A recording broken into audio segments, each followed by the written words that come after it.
नहीं बल्कि सदियों से ब्रह्मांड इंसानों को अपनी ओर आकर्षित करता रहा है। इसी अट्रैक्शन ने हमें ब्रह्मांड को समझने के लिए प्रेरित किया। और ब्रह्मांड को समझने में अगर किसी ने हमारी सबसे ज्यादा मदद की है तो वो है टेलीस्कोप, जिसकी मदद से हमने कई तारों, ग्रहों और आकाश गंगाओं के बारे में जानकारी प्राप्त की।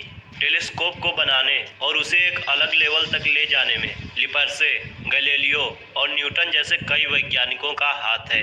सबसे पहले हैंस लिपर्से ने टेलीस्कोप का आविष्कार 25 सितंबर 1608 को किया।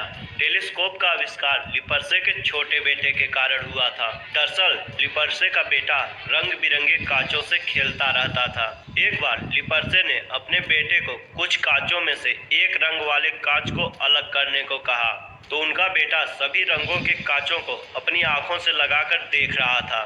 तभी कुछ अलग अलग रंगों के कांचों को उसने एक साथ मिलाकर देखा तो सामने के गिरजाघर की दीवार को अपने पास देखकर वो डर गया।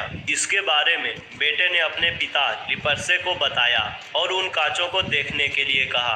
तब इस घटना को देखकर लिपर्से भी हैरान हो गए, क्योंकि मीनार की दीवार उन्हें लगभग 3 गुना पास दिखाई दे रही थी। लिपर्से यह देखकर बहुत खुश हुए कि उन्होंने दूर की चीजों को पास देखने की तरकीब खोज ली। इसके बाद हैंस लिपर्से ने दुनिया का पहला टेलीस्कोप बनाया। लिपर्से के टेलीस्कोप को सैनिकों एवं नाविकों ने अपने लिए उपयोगी समझा, इसलिए टेलीस्कोप का पहला उपयोग सैनिकों, जासूसों एवं नाविकों ने किया।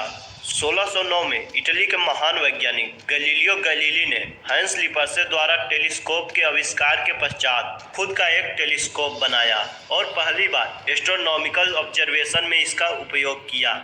जब गैलीलियो ने अपने टेलीस्कोप को आकाश की ओर डायरेक्ट किया, तब उन्होंने इतनी बड़ी दुनिया देखी जिसकी कल्पना भी नहीं की जा सकती थी। गैलीलियो ने अपने टेलीस्कोप के सहायता से चंद्रमा पर उपस्थित क्रेटर, बृहस्पति ग्रह के 4 उपग्रहों सहित सूर्य के साथ परिक्रमा करने वाले सोलर स्पॉट्स का भी पता लगाया। गैलीलियो ही वो वैज्ञानिक थे जिन्होंने यह पता लगाया कि सूर्य के बाद पृथ्वी के सबसे निकटवर्ती तारा प्रोक्सिमा सेंटरी है, जो कि हमारी पृथ्वी से 4.24 लाइट ईयर्स की दूरी पर है।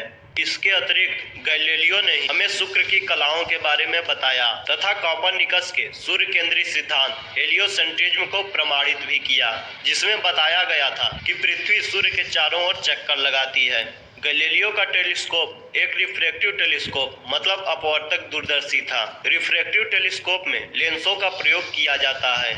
जैसा कि हम सभी जानते हैं, विज्ञान के विकास में किसी वैज्ञानिक ने सबसे अधिक महत्वपूर्ण योगदान दिया है तो वह है सर आइजैक न्यूटन। न्यूटन ने एक नए अवधारणा को जन्म दिया था कि जब किसी वस्तु के स्वाभाविक रंग पर रंगीन प्रकाश डाला जाता है तो एक पारस्परिक क्रिया के कारण वस्तु के रंग में परिवर्तन होता है। विभिन्न रंगों के संयोजन से नया रंग प्राप्त होता है।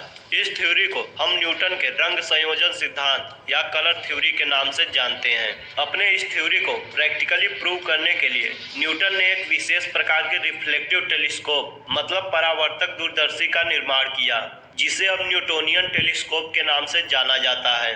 जैसा कि हम जानते हैं कि न्यूटन से पहले ही टेलीस्कोप का आविष्कार हो चुका था और पहले के टेलीस्कोप में लेंसों का प्रयोग होता था। लेंसों के प्रयोग के कारण बहुत ज्यादा रिफ्रैक्शन होता था, इसलिए इमेज धुंधले होते थे। इस घटना को ऑप्टिकल एबेरेशन या वर्ड विपथन कहते हैं। न्यूटन ने अपने टेलीस्कोप में लेंसों की जगह पर मिरर्स का प्रयोग किया था, जिससे ऑप्टिकल एबेरेशन की समस्या दूर हो गई। लेकिन आज से सदियों पूर्व, जब आज की तरह आधुनिक दूरबीनें नहीं थी, फिर भी महान एस्ट्रोनॉमर टाइको ब्राहे ने डेनमार्क में स्थित अपनी ऑब्जर्वेटरी में अपनी आंखों और विशाल खगोलीय यंत्रों से कोण मापते हुए कुछ महत्वपूर्ण आंकड़े प्राप्त किए थे। इन्हीं आंकड़ों का प्रयोग करके जोहानस केपलर ने प्लेनेटरी मोशन के 3 प्रसिद्ध नियमों की खोज की थी। German astronomer sir William Herschel ने 1774 में अपने टेलीस्कोप बनाए और 1781 में हर्शेल ने अपने टेलीस्कोप की सहायता से सौरमंडल के 7वें ग्रह यूरेनस मतलब अरुण की खोज की। इसके अतिरिक्त हर्शेल ने हमारी आकाशगंगा मिल्की वे का पहली बार दूरबीन की सहायता से विस्तृत अध्ययन किया। आज के समय में हमारे पास हबल, स्पिट्जर और फर्मी जैसे कई आधुनिक टेलीस्कोप हैं, जिनके बारे